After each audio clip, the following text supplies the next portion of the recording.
Alrighty, so hey everybody, happy Thanksgiving first off, because this is probably the last you'll hear from me until Friday, unless crazy stuff happens. I'm feeling a lot better. Thank you for asking.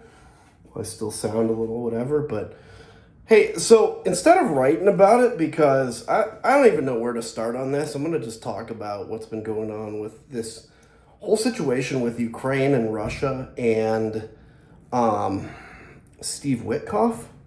There's so many aspects to this. So I basically landed yesterday. So I came up to Illinois, I'm at my parents' house, and found out this thing about Steve Witkoff talking to the Russians, coaching them how to convince Donald Trump of, how to accept the Ukraine deal. Now, a couple of things. First off, I'll get to that actually in a second. But the question of, is Donald Trump like pro-Russian and he wants Russia to win in Ukraine? Is he just, okay with whoever wins as long as he gets peace? My belief is that Donald Trump is affectionate towards Russia. I think no doubt. But I don't know if God came down and said, hey, Donald, we can have an outcome in Ukraine where Ukraine wins or where Russia wins, take a pick. I'm not sure he'd have much of a preference. I also am not sure I don't know. But the point is, the one thing we can say at least about him is that he really doesn't care. Like to him, the fair outcome doesn't mean anything. To him, he believes Russia has as much of a right to Ukraine as anybody because Russia's the big man on the block. And so for him, it's, he's at least, at best case, detached from what the outcome of this is, at best case. And so he sees, since Steve Witkoff, who does all this negotiation, who is just, first off, way in over his head. He's really a dumb guy. I mean, he's a guy that made money.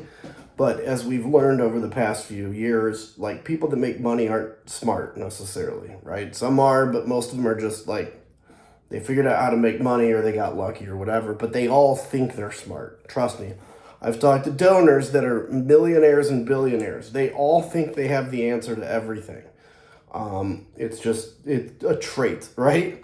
So he sends Steve Witkoff to Russia. There's been this question about, is this 29-point plan that was floated on Ukraine that's really terrible? Was this 29-point plan, did it come right from Russia? Was it the U.S.'s? There were so many indications that it came from Russia. Donald Trump has made many efforts to say, no, it's our plan. Whether it's because he loves it or whether he doesn't want to be embarrassed, I don't know. Marco Rubio initially told senators that it was just a leak from Russia, and then he's trying to take ownership of it. But certainly, I'll tell you what's going on in the administration right now. There is a real rivalry between J.D. Vance and Marco Rubio. And I think they're both trying to sink each other, J.D. Vance being the more pro-Russian aspect, Rubio being a little less pro-Russian. He's not anti-Russian by any means, but less pro-Russian.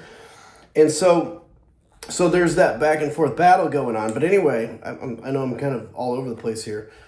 Steve Witkoff, this 29-point plan is introduced, and then somebody leaked, and this is an intriguing question.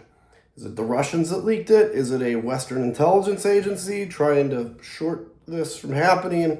Is it internal in the United States that leaked it? I don't know, but somebody collected intelligence on Steve Witkoff talking to the Russians, basically coaching the Russians on how to convince Donald Trump to accept this plan.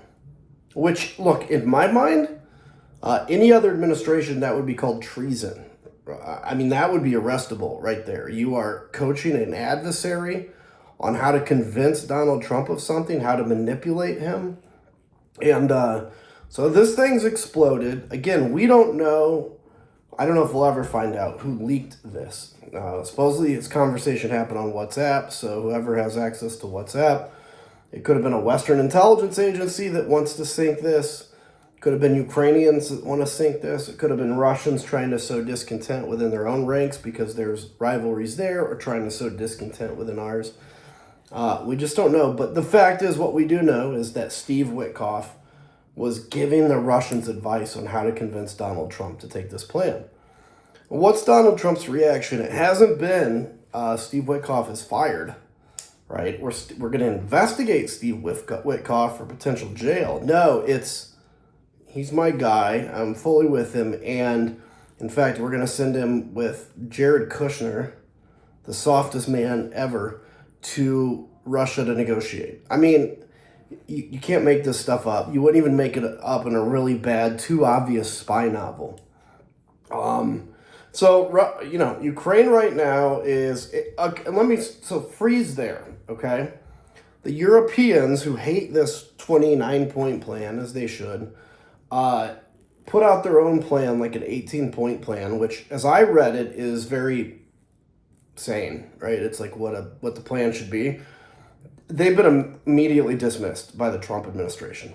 Now, I know I have Europeans that read this, that watch this. I want to say something. For 10 months, the Europeans have gone out of their way to get on their knees and please Donald Trump. You see Mark Rutte, the head of NATO, that comes here and he talks about how great Daddy Trump is and all this great stuff he's doing, because they think that they can go down hard enough on Trump, like make him know that they're bowing to him hard enough that he is going to acquiesce and do what they want. We have been, those of us in like the Never Trump movement, the national defense kind of Never Trump folks, have been trying to tell all our European friends, guys, take 5 years of experience from us. It doesn't work. You cannot please Donald Trump to get what you want. Because if you try to please him, he has less respect for you. If you stand up to him, he'll respect you. It's why he respects me. It's why he respects, many others that have stood up to him. But everybody that acquiesces, Marco Rubio's, all those people, they end up ultimately getting thrown under the bus. The problem is Europe didn't listen. They thought they could kiss Trump's backside. And so Europe comes out with their own 18-point plan, peace plan, and is just immediately dismissed by the Trump administration. So basically, Europe has been pushed aside. And Europe is a big continent, right? They're obviously not a country, a big continent, that if they got their act together would be a pretty strong competitor to the United States. So, they're going to be forced with a question from you, like, do you accept or reject this peace plan? Unfortunately, Ukraine kind of feels isolated. Europe is not standing together and united. So we'll see what happens. Ultimately, it's just a terrible deal. Now, what's in the plan? Things like limiting the size of Ukrainians' military, forcing Ukraine to take its Western fighter jets and station them in Poland. And Poland, by the way, has not even been brought into this conversation. Giving up land that the Russians would take them 4 years and probably another 1 million lives to take. And it's also land that's naturally a strong defensive network for Ukraine. On and on and on, right? All these capitulations by Ukraine. Nothing by Russia. Nothing. In fact, the frozen assets that I've talked about before, that should be released to Ukraine. The frozen assets are going to go partly to rebuilding Ukraine. However, half of them going to rebuilding Ukraine will be through U.S. companies that the U.S. profits from. So you can tell this is Russia trying to win over Donald Trump by here's billions of dollars, right? On top of that, Europe is basically frozen out of that. Russia gets a bunch of its money back. It gets all its sanctions lifted. It gets put back in the G8. And there's all these weird caveats about deals that the Russians are going to have with the United States. Really weird stuff, like minerals exploration and Arctic exploration. So the bottom line is this is a complete capitulation to Russia. And so what we're going to need to watch is, does this thing just go forward? Are the Rubios able to stop this? What does this look like? Does Ukraine just simply say no and risk losing the United States? We'll have to see. But there's no doubt that history will record this moment like they record Neville Chamberlain going to the Munich conference. Worse, though, because Neville Chamberlain at least was still on the side of the United Kingdom. This is like traitorous behavior. And the irony of him calling the traitors, the Democrats, is nuts. I talked about the Mark Kelly thing also. I just want to reiterate on that. The idea of the military coming after him for his First Amendment rights, for saying the truth, which is don't follow an illegal order, is mind-blowing. I won't say much more information except a recent article got a threat from somebody to sue me for what I said. Very recent article, and I want to be very clear, I will not back down. And because I won't be intimidated. It's an attempt to use the threat of a lawsuit to silence me because they know my point is pretty solid. And as the Republicans and the right does, they threaten lawsuits all the time. And, usually people just back off and they're like, okay, fine, I'll be quiet. I'm not going to. If this entity group, this person wants to fight in court, we'll make this a much bigger story than they probably want it to be. But just stay tuned for that. I won't let any more details unless I need to on that. But I'm sure some of them are watching, so just know I'm not going to back down. Why would I back down? That goes against everything I've ever done. I'm going to double down if you come after me. But anyway. And then lastly, I'm trying to think, there's, so much happening. We got the Marjorie Taylor Greene resignation. We'll see what that is. So much stuff. But anyway, I hope everybody has a wonderful Thanksgiving. I will come out with a weekend video. It may end up being Saturday, maybe Friday.